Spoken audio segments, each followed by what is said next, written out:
Ladies and gentlemen, good evening and a very warm welcome to the latest in our series of Doha debates sponsored by the Qatar Foundation. The election victory of the Palestinian group Hamas has sent shockwaves around the world and divided the international community. Should they isolate Hamas and push it into the arms of Syria and Iran, or engage with a group that espouses violence and is dedicated to the destruction of Israel? Tonight we examine those choices, as well as the dangers and dilemmas contained in them. Our motion: this House believes the international community must accept Hamas as a political partner.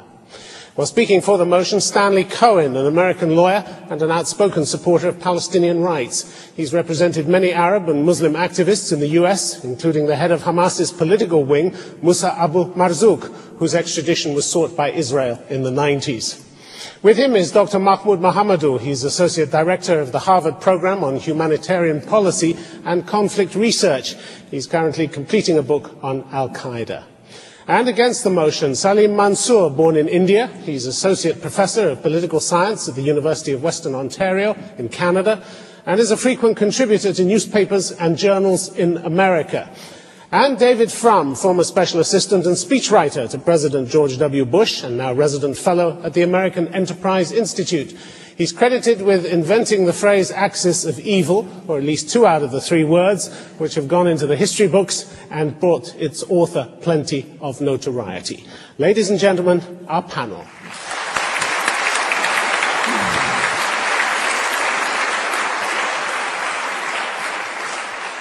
And now let me call on Stanley Cohen, first of all, to speak for the motion, please. Thank you. Hamas won for a very simple reason. Hamas is the Palestinian people. It is an expression of their desire to be free of the occupation. It is their pride and their ability to be resilient for 60 years. Hamas won because it touched a chord in all Palestinians. Now, what is the West to do today? We know what the West has done since 1948 to Palestinians. 6 million living in a diaspora, tens of thousands slaughtered, hundreds of thousands injured, homes destroyed, millions jailed and tortured, a wall built, the balkanization of Palestine. Thank you. I think the international community has done quite enough. I think it is now up to the Palestinians and Israelis on the ground to take the lead to resolve this particular issue.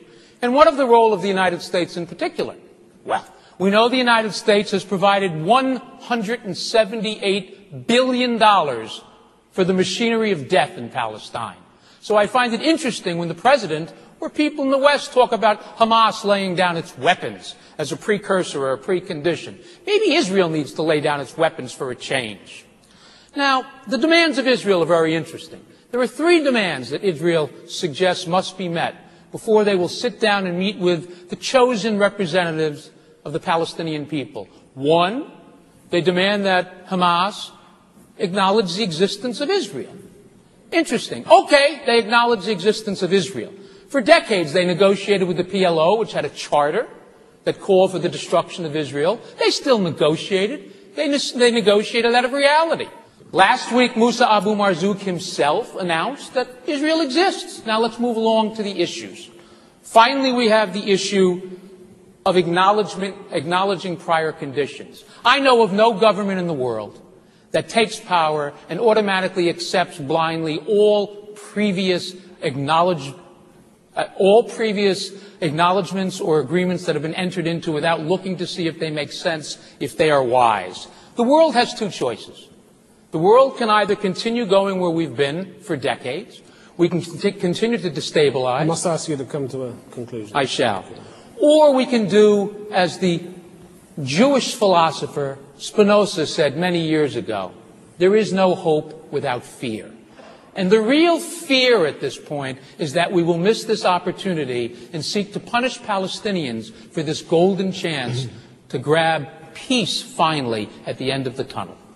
Thank you.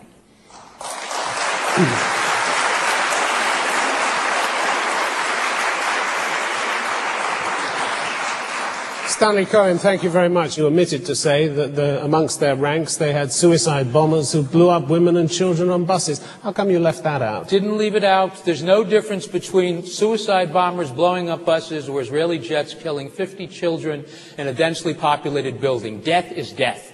We like to romanticize the Israeli army. So no atrocity is too bad, but you can't sit down with the perpetrators who carry it out. The IRA carried out bombings in London where thousands of people over the years in that struggle were perpetrated. So why don't you condemn Hamas as well as Israel then? I have taken the position that I'm a realist. Hamas has been elected. They have been chosen. I can condemn anyone I want. It will not bring one moment of peace on the ground.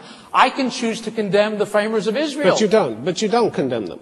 I condemn the You don't condemn a suicide bomber who gets on a bus where there are women and children and blows them up indiscriminately. I condemn anyone who chooses civilians, including the Israeli occupation force. It is ugly. So they're both as bad as each other? Then? Oh, no, absolutely not. One is resisting an occupation and the other is an occupying Blowing up children on buses is resisting an occupation. If you want me to say it's wrong, it's wrong. That doesn't bring one piece, one bit of solution to the problem in the Middle East at this point. It doesn't solve anything. Do you think Palestinians have nothing better to do than to die or to kill? You don't think they want to live a good life, to raise a family, to farm? The Palestinians find themselves in a position where they have been steamrolled by a military machine, where the world has sat largely silent forever, and unfortunately the only time the world woke up and took a notice was when the playing field began to get even. All right, Stanley Cohen, thank you very much indeed. Let me call on Salim Mansour to speak against the motion. Thanks, Tim.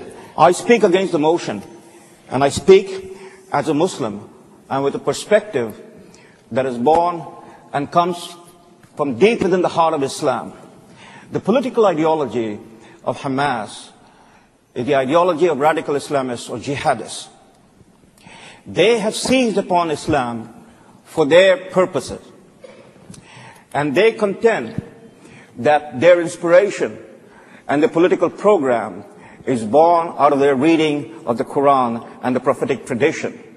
So as Hamas and the ideologists persist in inverting the message of the Quran, they have been drifting away from what is God's message.